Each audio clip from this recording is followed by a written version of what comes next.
Hello, everyone. Welcome to the Cynthia Linox Show. I am your host, Cynthia Linox. Thank you for joining me today on this journey of self examination and identity architecture.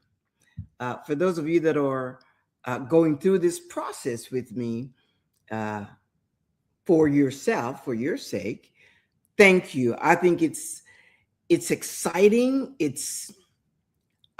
To tell you the truth, this is taking me into a route that I had never been. But it is most exciting, to learn about yourself, to go deep, to excavate, and to learn the depth of your essence, your aura, who you are, and to see how it builds your confidence and how it adds a depth of assertiveness. That's something that I could have never explained before this journey. If you see someone, or if you know of someone that is going through this whole process of returning home to self, celebrate that person. If that person is you, honor yourself.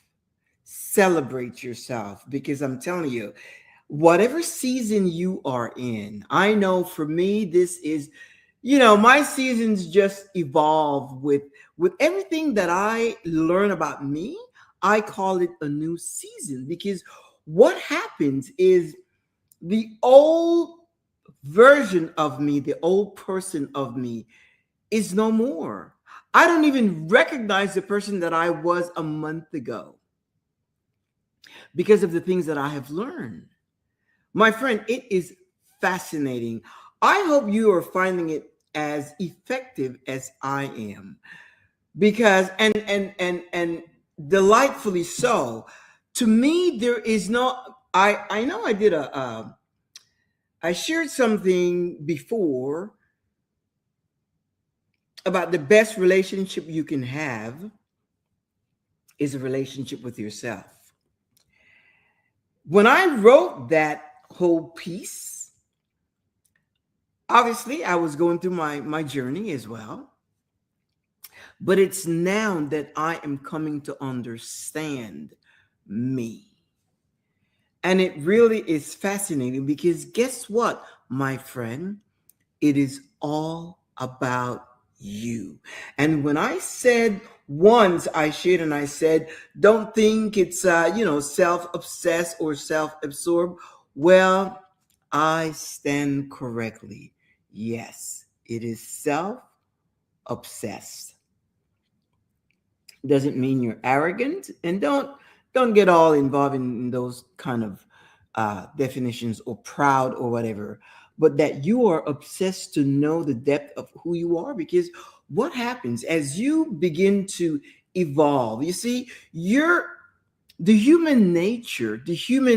our nature is to be curious. It's like a baby. A baby is not, or a toddler, they're not taught curiosity. They are curious by nature.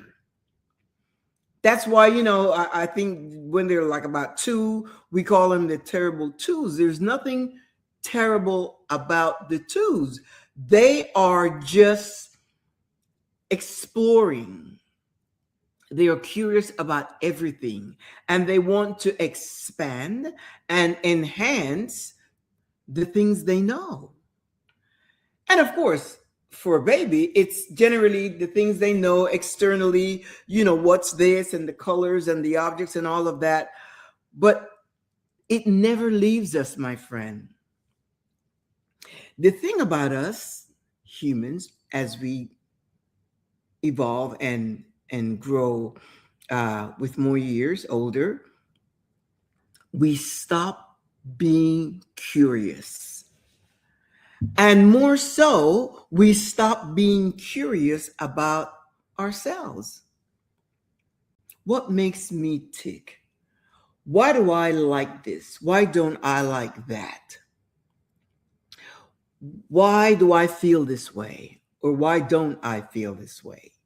We start asking questions about ourselves. With the kids, we would ask about the kids. What's wrong with them? What's wrong with them? What's wrong with them? And so forth. I remember when I was in boarding school and I shared this before that I was expelled 3 times. I was being mischievous. And this was like very rigid religious boarding school. And I just could not conform to that rigidity. So I did a lot of stuff. Was me and 2 other uh, younger girls in our dorm. Among the women, there's a male and female dorm, and we were the 3 youngest, and we just used to do a lot of mischiefs. So they expelled me, and they expelled. Anyway, the point is, I was just so curious about things. Not only curious, of course, I was, you know, I don't know, 10, 11, 12, something around those lines. And, but I was still being very curious. And, when they sent me back to my country, and, my parents, they went trying to investigate what is wrong with her. They thought something was wrong with me. They sent me to psychologists, psychiatrists, and all that kind of stuff to get me help. And then they realized there was nothing wrong with me. I was just, first of all, I just wanted to be back. I wanted to go back home to my environment that provided comfort and better functionality for myself. And once I was back home, I was fine. Things was fine. I did great in school, straight A's and things of that nature, and everything was fine. But the point is, as we grow, we stop being curious about ourselves.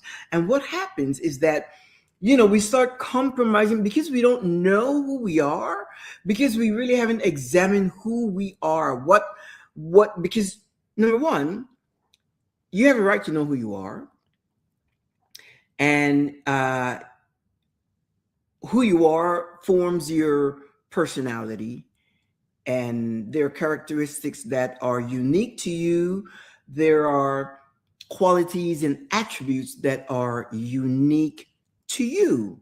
Once you know all that, then of course you start learning and understanding your worth, the value that you bring to humanity, who you are. You start understanding your worth, and there comes confidence and assertiveness and knowing your likes, your dislikes, setting standards, and having certain things that you set boundaries to, and so forth. But that comes again once you gain confidence. Now, if that doesn't happen, what happens is that we begin to absorb and to not only invite but to accept things that we don't want, behaviors from people that we don't want. We call it breadcrumbs. You're breadcrumbing. You accept breadcrumbs from people, and you don't even. That's a language that I have assigned to those kind of behaviors. Someone say, "Well, I'll call you," and they don't call. Oh, let's get together, and that doesn't happen. Oh, I've been thinking about you, but they don't follow up. Oh, let's have lunch, but they don't commit. All those things are breadcrumbs, because I remember when I was I must have been in the 8th grade or something like that, 7th, 8th grade, and I had a teacher that I absolutely liked very much, and she liked me too. In terms of, I was like one of her A students and things. And so one time she said to me that she said, "You know what? I'm gonna swing by your house and pick you up, and we're gonna go for a ride," something like that. And I believed her. I believed her. And it was like a weekday or something. Was it a weekday? Like a Friday, actually. And that particular Friday, I don't remember if she said exactly when, but the way it was communicated, it was like, we're going to do this now, because she enjoyed my company. And because, I used to ask all these questions that provoked, uh, stimulated a thought process. It was just more than questions. And and I remember I got dressed, put on my shorts, my top, and I was like all just dressed and ready for her to pick me up. And I waited outside my house, and I waited and I waited and I waited for her to drive by and drive by, and I waited all night, and she never did show up. Now, when I went back to school on Monday, and of course, I was just devastated. I was very disappointed. But when I went back to school on Monday, she said nothing. Now, the question is, did she forget? And I didn't say anything. I didn't say anything simply because I don't remember if she had said that particular night. But that's something that I would never forget. But it went uh, unresolved. There was never any type of explanation like I didn't, oh, I forgot or whatever. No, no, no. So what she said to me, I'm just remembering this. So what she said to me about, I need to pick you up so that we can go have some ice cream and just go for a ride and so forth. Um, that was really just a matter of speech when she said that to me. In other words, a form of breadcrumbing. I don't think she meant any harm, but that happens. And when we start accepting things like that from people, breadcrumbing, what happens is that breadcrumbing is not something that is served to you all at once. Breadcrumbing is when you compromise certain things of yourself, whether it's a boundary, whether it's a standard, whether it's a situation where you change your priorities, things that the value that you assign to certain things or relationships, you compromise that, choices that you would normally make, and you compromise that, occasions where you would say no and you compromise and say yes. All of that is a drip, drip, drip that results in breadcrumbing. And what happens is that we take a seat to breadcrumbing, and I assign an acronym to that: SEAT. We sit down. S, we settle, right? We settle, right? E, we learn to endure. How many people are living lives enduring situations that is on situations that are unpleasant? I heard two women a podcast that was happening this week, and they were saying, and in Spanish is aguantar. And these were two women. They had situations in their relationships, I guess, and they were out of the relationships, and they were sharing how women, in their case, are trained, are conditioned to aguantar, which is to endure. That women are conditioned to endure. So, and I know in previous generations, not, I'm not talking Gen X, millennial, Gen Z. No, I'm talking about before that. Not even, well, even boomers, baby boomers, but before that, like the traditionalist generation, that is like women just did not, they were the generation of endure. And then the boomers, yeah, especially if you don't have any kind of self supporting system where you can make life on your own. And some people, they sometimes do crazy things like, some people that are a little more strong and rebellious, and they're like, no, I'm not gonna put up for the and they take their kids and they leave relationships. And not just women, this is for everybody. But I'm making reference to women because it was a podcast, two women talking, and the whole conversation was about aguantar, which is endure. So you've got as far as breadcrumbs, when you take a seat, you settle, you endure. You accept.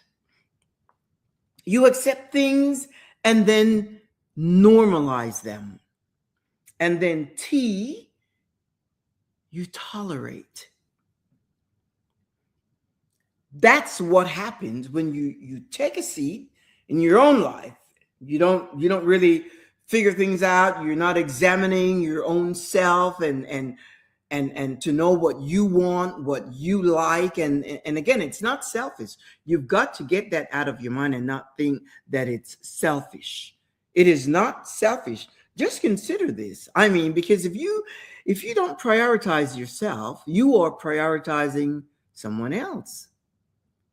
Again, it's not a matter of good or bad, right or wrong, but after a while you become aware. It's like psh, and it's like, wait a minute. If you don't, somebody's going to be a priority in your life. Not even your kids should be a priority.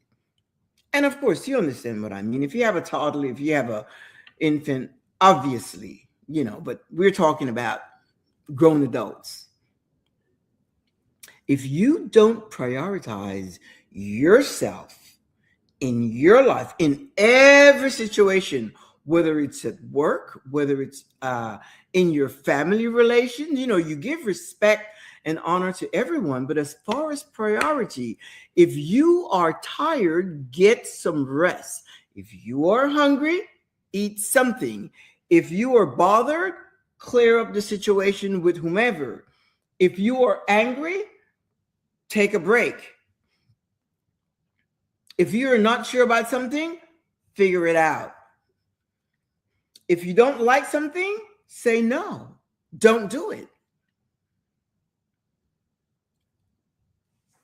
You have got to prioritize yourself at every level, in every phase. Because if you don't, even in relationships, I remember there was a time, as a matter of fact, if I go back and listen to some of these tapes, I remember there was a time in my life, in my relationship with my husband, it dawned on me, and this is as a result of this journey that I'm going through. I did not realize that my husband he didn't take anything. Let me just reframe that. I gave priority to my husband in every way, pretty much. And it wasn't something that I was denying myself or that I felt bad or no. I did it willingly, but not consciously. Big difference. I didn't see the need. I did not understand the need or the responsibility to myself to prioritize myself above all. And it was like the light just went off. And as I am going through this journey, it made me think. It's like all of our time together, it's like if we were going on vacation, yeah, excuse me, I would choose the countries, continents, whatever we would be doing on vacation, but I would give him the opportunity to decide where we wanted to go. And after a while, as a matter of fact, I remember one time I planned a ski vacation, and I wanted to do that so strongly, and he does not want cold at all.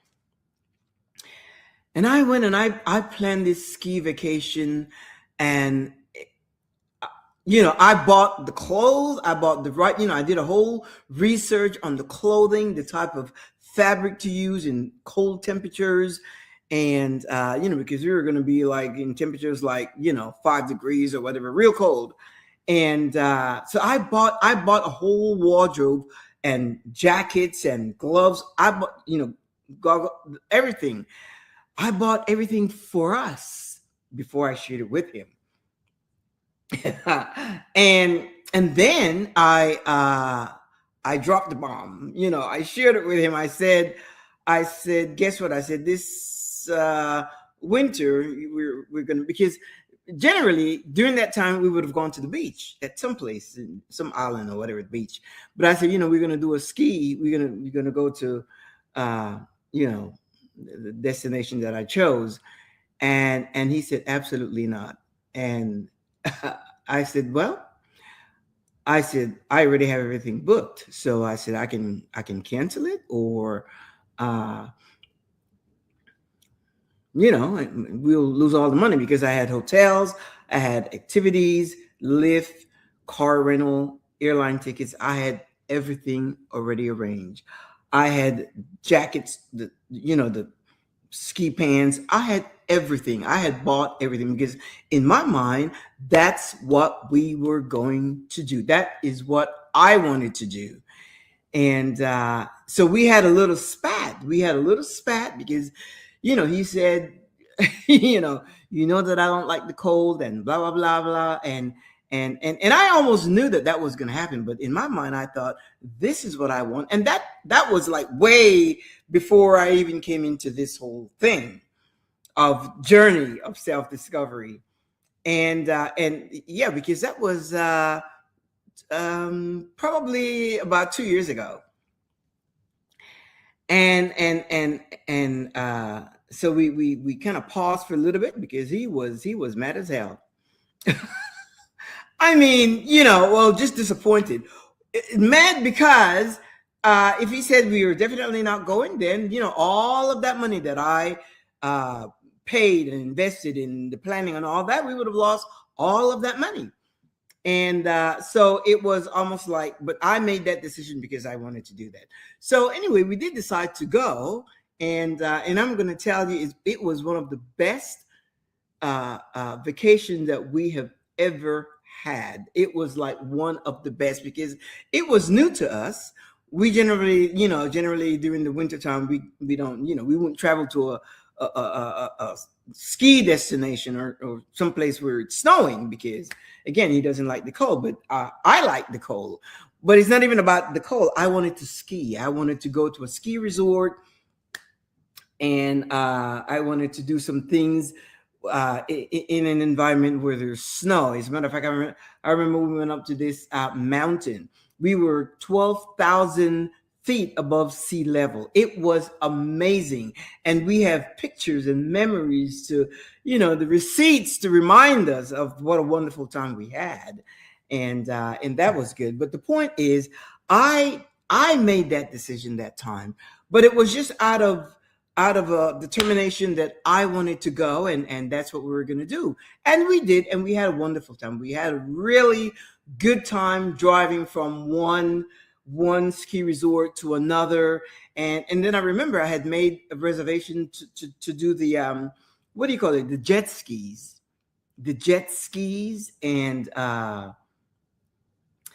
And what happened? We went at like a 3 o'clock. It was like a group, and we went at 3 o'clock. Well, at the time, that was it was filled up, no room. So I booked it for the 7 o'clock in the morning, and the more we thought of it, there, booked it and paid for it and all that. And the more we thought of it, my husband is like, you know what, this is not something that I'm comfortable with. I don't think we need to do this. And then, we wound up losing that money because we didn't do that. And I respected that because we were able to do a lot of the other stuff that I had booked and planned and arranged and all that. But that was something that I wanted to do. So it's not, when I say I gave my husband priority and everything, yeah, and I did it willingly, but certain things, if I determined that I want to do this, then of course I we would go on with it, even with a little spat, but we did. But when I became consciously aware that in every other way, he was my priority. I made him the priority in my life. And I don't regret it. That's where I was at the time. And again, as I said, it's not a matter of good or bad, right or wrong. That is just my mindset. It's just now that I am so consciously aware of me, my worth, my value. And you know what has happened? When you come to know yourself the way we are growing and evolving in this journey, you really give your best to someone else. And people see you differently. They see you with different lenses. As a matter of fact, I invite you to change the lens with which you view yourself. Now, the world is not going to change, but the way you see the concept you have of yourself in this world is going to change completely. And you will start moving differently once you change the lens. And when I think of it, I have a camera, a Nikon camera, and I don't use the same lens uh, for the same type of pictures that I want. If I want nature and the outdoors, I have a certain lens for that. So I invite you, imagine you are changing the lens with which you view yourself. You are creating a new concept. You are creating a new way of thinking about who you are and what you like and the boundaries you're setting and the choices you're making and the options that you have and the things that you will not negotiate with.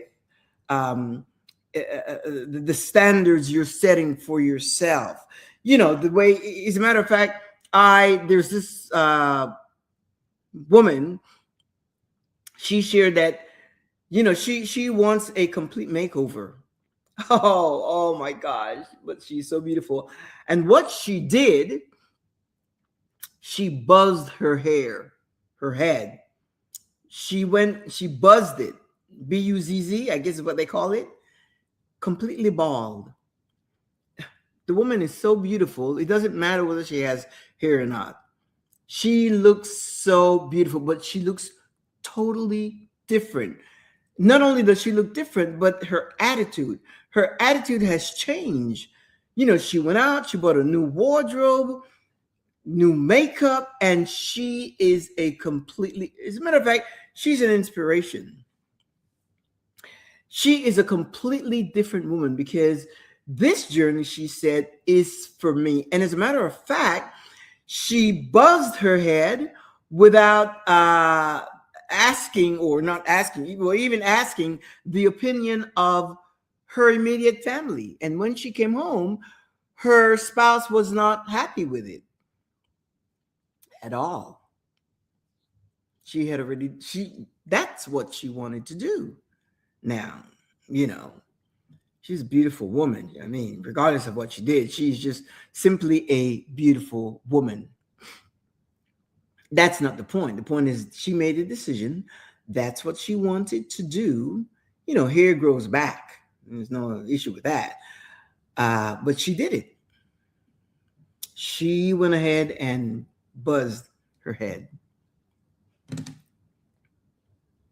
She made a decision for herself. She said, and she shared, in the past, I would be asking everyone. I would be taking a poll. I would be asking family members and friends and acquaintances and associates and my children and the husband and the dog. I would be asking. That's what she said. She said she would be asking the opinion of everyone.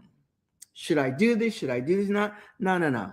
What she did, she got this app. She got this app, an app that kind of tells you what hairstyle would look best on you or whatever. And anyway, I don't know how she did it, but after she saw the different choices, she didn't like any of them, and she just thought that she would buzz it. And she did. And she is happy with her new self. That's a choice that she made. When you see a woman moving in that vein, is because they're expanding. They are knowing my friend, when you discover the truth of yourself, it's a whole different type of upgrade. We upgrade our thinking, our way of thinking, and we upgrade the lens through which we see ourselves. Now, those were external changes that she made, but the things that we are changing internally. And she got the chutzpah, the boldness to just go out and do that. But she thinks totally different. She says, I see myself totally different. She feels confident, assertive, bold. She doesn't second guess herself. She's making decisions for herself and the decisions that she needs to make within the community of her family life. And she's happy. You see, that's the thing, my friend. I always say that the purpose of life is pleasure. And when you start doing things that are pleasing to you, that are satisfying to you, that are helpful to you, that prioritizes yourself, that brings you pleasure. Pleasure is not just going out and having a good time. That's part of it also. But I'm talking about the subtle things, the changes that you make for yourself. It is all about you, my friend. It is all about yourself. And you arrive at this place unapologetically. Don't apologize for being you. Don't apologize for wanting more. Don't apologize for wanting to expand. Don't apologize for being curious. Don't apologize for thinking outside of the box. Get rid of the box.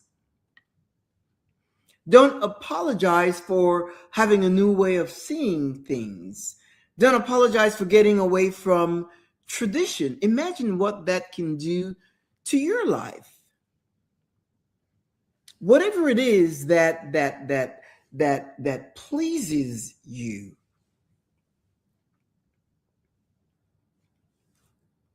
It's not a matter of good or bad, right or wrong.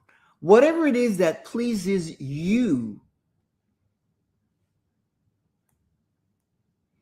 When you stand up and stop negotiating your worth, what happens is that you redesign your standards, and it's like you return home. You come back home to yourself.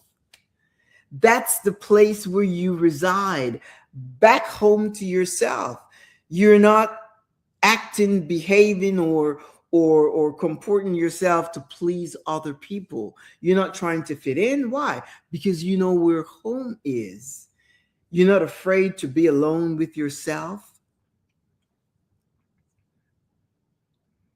You don't second guess yourself. You don't doubt your intuition. You take a chance, you take risk. And at the same time, you accept full responsibility and You stand in total accountability for the decisions that you make. And, sometimes you may blow it.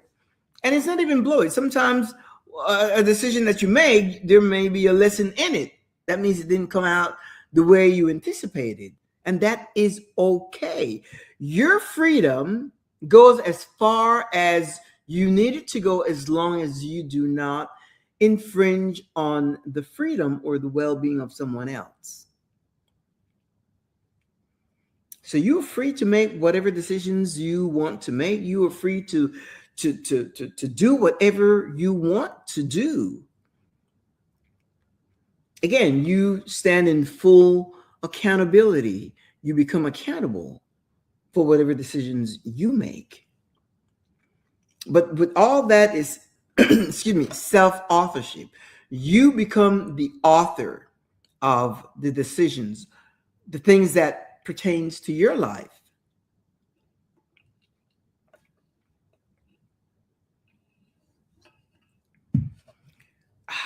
It's a great drink of water.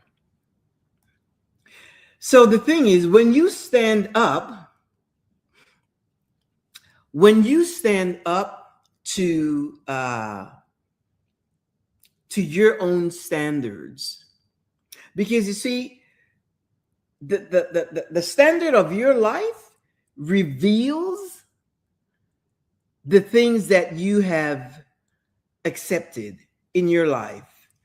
It's a total reflection on the things you have accepted in all of our lives. Where we are, the quality of the life that we live today, the quality of the life that you live, it's a direct reflection on the things that you have permitted, the things that you have allowed. And if you have been engaging in seeding and letting things pass by, remember, you settle, you endure, accept, and tolerate. We no longer sit. I invite you to stand up. To stand up and do not remain sitting, because when you remain sitting is accepting breadcrumbs. You settle, you endure, you accept, and you tolerate. There are so many other options in life. I was about to say, I don't want to go through life, and I encourage you not to go through life settling, because settling is a form of survival. You settle for the bare minimum. You settle for breadcrumbs, and then you endure, you endure scarcity. You accept the bare minimum, and then you tolerate it over and over and over and over. That is not the definition of thriving, flourishing in life. And that's your whole objective. When you come back home to yourself, that is a place of joy. That is a place of peace. That is a place of contentment.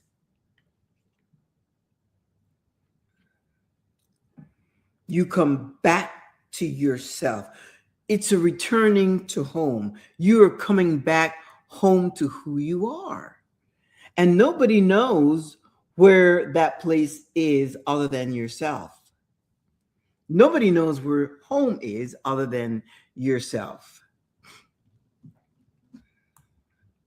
Coming home to yourself, it says, changes everything. Because people who remember who they are, they stop negotiating with what diminishes them.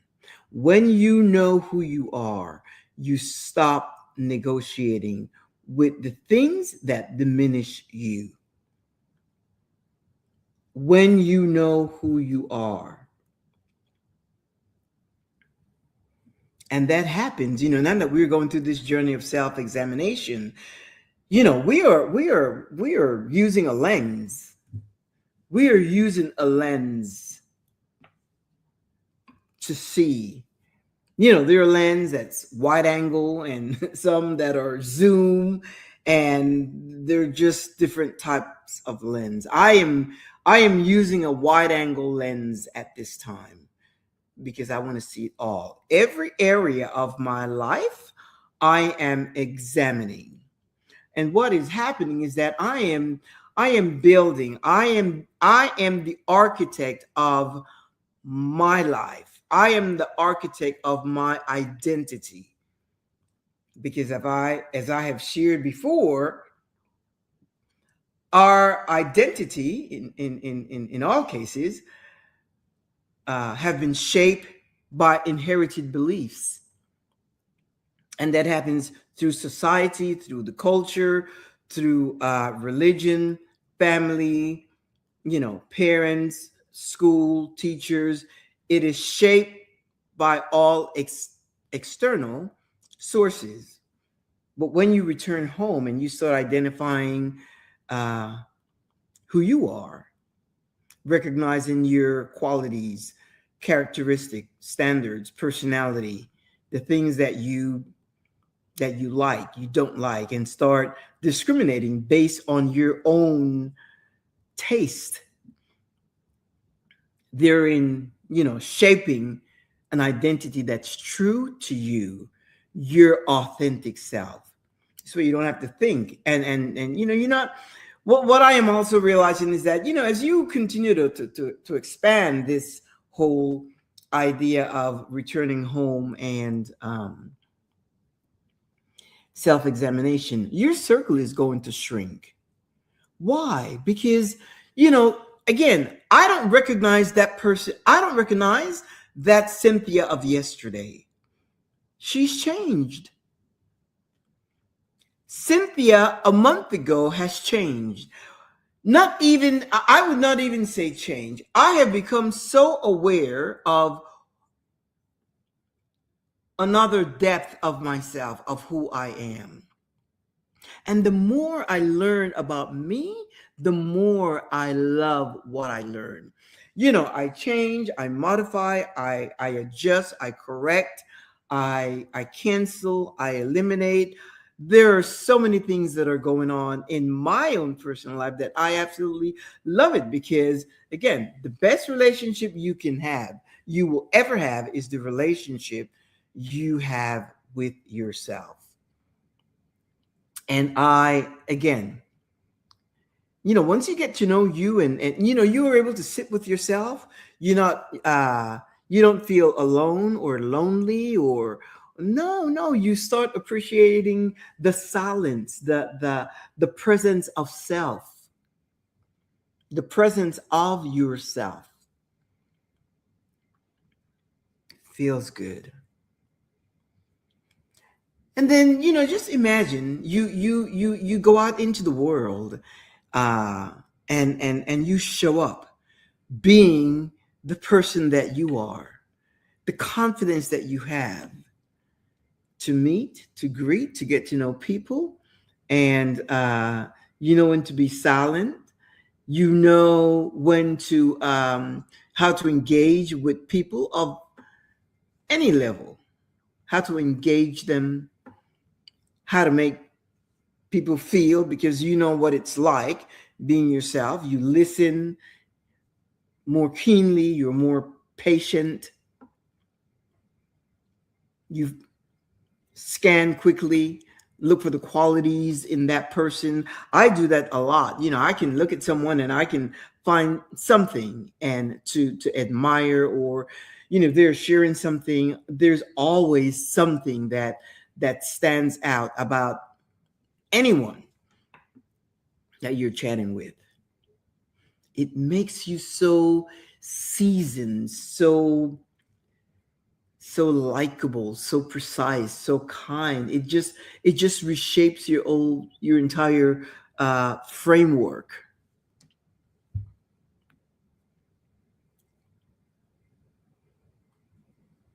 A journey of self examination, and the things that you don't like.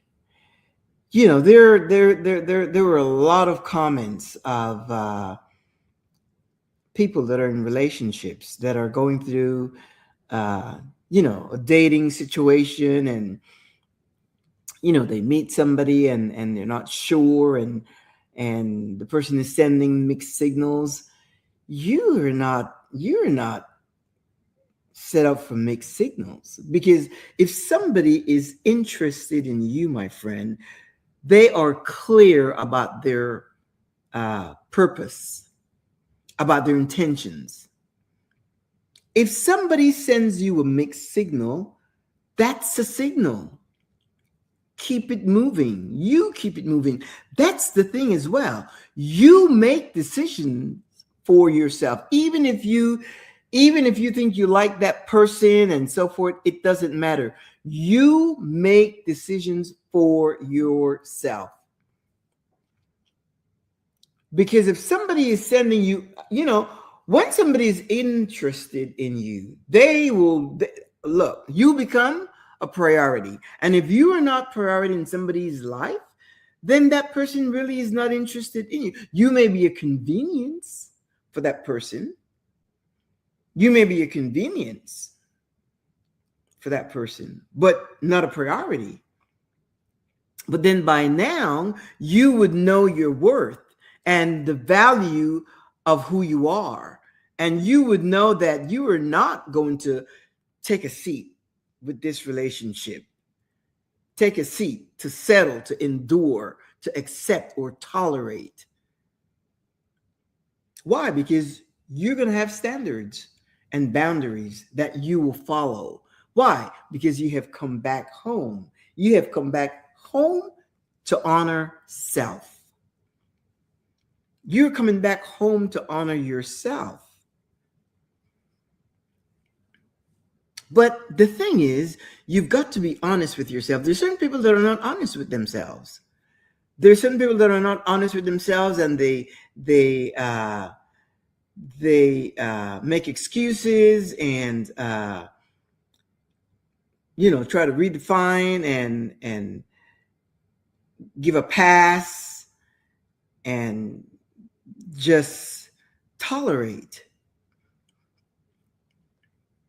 Why? Because of fear of losing. Some people find comfort in a relationship the way it is. They say, let's not rock the boat. Don't upset the apple cart, something like that. The only boat we are rocking is the boat of self-examination. Because when we learn something new about ourselves, we're going to take action. We will take action. I read one of the soccer match, the World Cup just ended a couple days ago. And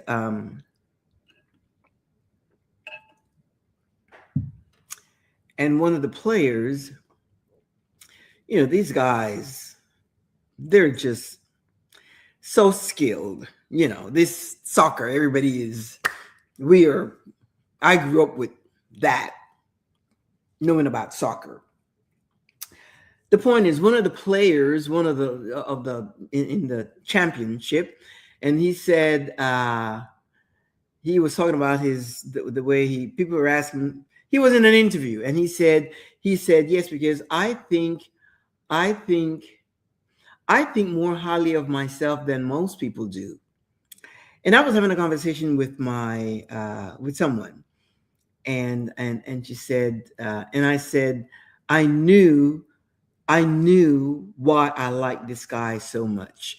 And I didn't know that interview. I learned it later, but there was just something about him, a certain essence, a certain thing about this player, a certain aura, a certain sense of confidence of this person. I followed him, and I just thought there's just something about. And then when I saw the interview, as a matter of fact, it was yesterday, and he said, I think, and he said it with such conviction. He said, I think more highly of myself than most people do. And he said that, as a matter of fact, and those are exactly my thoughts. As a matter of fact, the person that I had a conversation with, they said, yeah, there's just great chemistry. There's just something that you perceive of this person and so forth, why you like them so much as a player. And they were correct. But I like that whole thought. This person said, I think more more. They said more higher, much higher. They said more higher of myself than most people do. And I am always saying that you've got to think high of yourself, because if you don't, who will? You've got to think that you are the best of who you are. You don't compare, you don't compete. That's not, you don't, whatever someone else wants to be, they can go ahead and be that. Why? Because there's no room where I stand for two of us. Where I am, that's why they asked him, they said, so who do you want to become? Like, the two greatest players, Messi or Ronaldo Cristiano? And he said, well, each player are very unique. I'm paraphrasing. Each player is very unique in who they are. And Messi is the best of Messi, and Ronaldo is the best of Ronaldo. And I just applaud that, because I thought, when I was listening to the interview, I thought, oh gosh, I hope he doesn't say I want to be like this one or that one. No, absolutely not. You are yourself. It's just like in the tennis match when Coco Gauff was coming up, and they said, oh yeah, that's the new Serena Williams. And I'm like, absolutely not. No. That is Coco Gauff with her own talent, her ability, her expertise, her skills. That is Coco Gauff. Serena is Serena. You can't say, oh, I want to be like this person. As a matter of fact, somebody met me and they said, oh my gosh, you are the next Oprah. There's something to that. No. I admire Oprah and her accomplishments and all that, but I'm not no Oprah. I am Cynthia Linox. This is the Cynthia Linox Show. And I am unique in who I am, my delivery, my philosophy, the things that I stand for, my standards, boundary. I am Cynthia Linox. I am like no one else. No. And I am not, there's so many people that I admire, Renee Brown, is it Brown? Brenner? Renee Brown, I think it's Renee Brown, and yes, Oprah, and so many others that I admire, and I can glean from them and so forth. But I don't want to be like anyone else. Why? Absolutely not. I don't want to be like anyone else. Then what will I do with my uniqueness, my skills, my expertise, my talent? What will I do with that? Just put it to rest and try to be like someone else? Absolutely not. See, when you show up, my friend, you show up with vibes, with energy, with a certain frequency that align with your audience. And whoever your audience are, whoever the people are that listen to you, those are the people that you align with. Those are the people that are assigned to you. Those that are not, they just keep scrolling, and that is okay. Because I'm not here to antagonize anyone. I'm here to just share with you ways that you can expand, evolve, and better your life, the person of who you are. Come into a place of authenticity and live an organic life, and start reframing your thinking to flourish, to thrive, to abound, to live in abundance, and to know that you can, and that you have the tools to make it happen.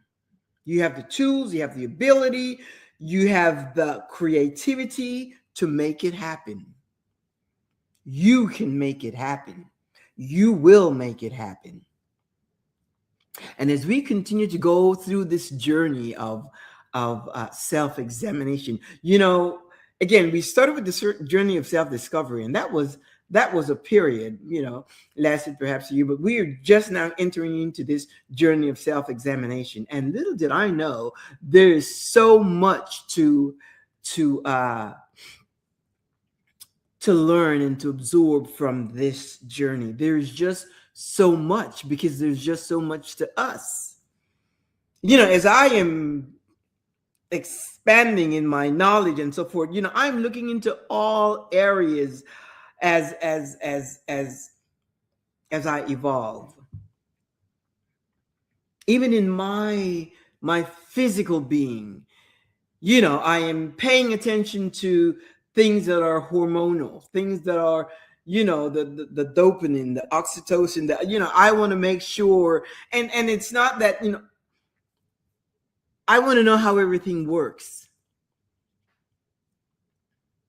and to keep things working. It's fascinating. You've got to know. It's everything about yourself, not just mentally, psychologically, emotionally, but physically as well. Mentally, you have to know how your mind thinks. Thoughts are not thoughts. All we can do, or what we do with thoughts, is to filter thoughts. But sometimes thoughts come into your mind that you can't even help it. But what you can do is filter it, get it out. If it doesn't serve you any good, you get rid of it. Your emotions, what do you do with that? How do you regulate your emotions? How do you keep your emotions regulated? Do you depend on your kids to feed you emotionally? What if they don't call? What do you do with that? Do you get all bent out of shape, or do you try to breadcrumb the situation by putting out more? The reciprocity is not leveled, it's not balanced, and that happens. As a matter of fact, there is this there are so many people that I come in touch with. There's this woman that really has this situation with all of her kids. I think she may have had like 6 kids or something like that, and she is so set about not having contact with them because evidently they really dysregulate her nervous system, the way they treat her.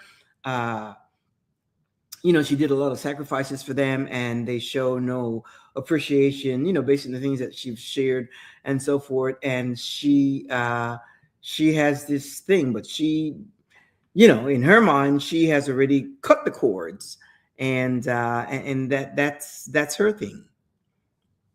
And she's doing what works for her. She has a good marriage, and her husband is protective of her emotions, and so she's not breadcrumbing over there, even though she would love to hear from the kids, and and consequently, not only did she cut off the kids, but she cut off the grandkids as well, because she said, yeah, they are descendants of the kids, and if she's not going to bother with the kids, she's not going to bother with the grandkids. She's not breadcrumbing at all. She's not breadcrumbing, and she's not accepting the bare minimum. She's not doing it. She has made that clear. Oh gosh, have she made that clear? She has made that clear.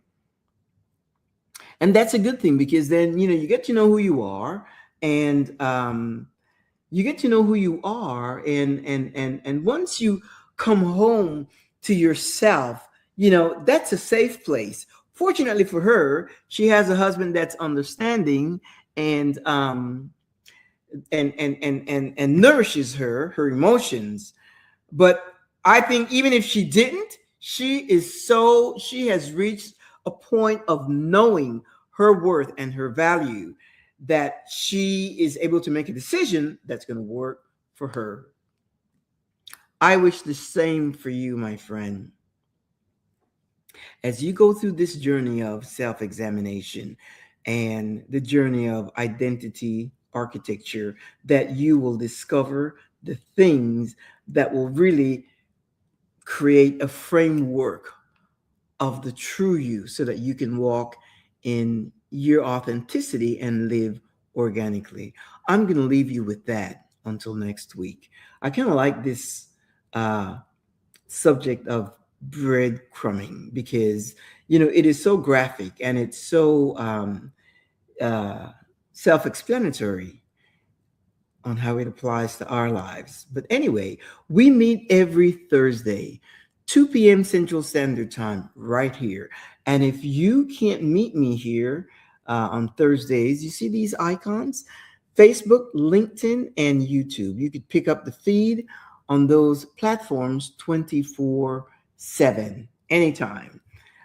In the meantime, I'm going to say ta-ta. Tomorrow's Friday. Whatever you do, have a fantastic weekend. Last weekend was I was celebrating a birthday, and it got so busy, so we did not even get a chance to to do something special. So this weekend is going to be my celebration, and I'm looking forward to that. In the meantime, my friend, enjoy your weekend, and I will see you same time, uh, same place next Thursday, right here on the Cynthia Linox Show. Ciao. If you need to drop me a note, the email address is right there, info at the CynthiaLinuxShow.com, and I'll respond to you. Ta-ta, my friend. I'll see you next same time.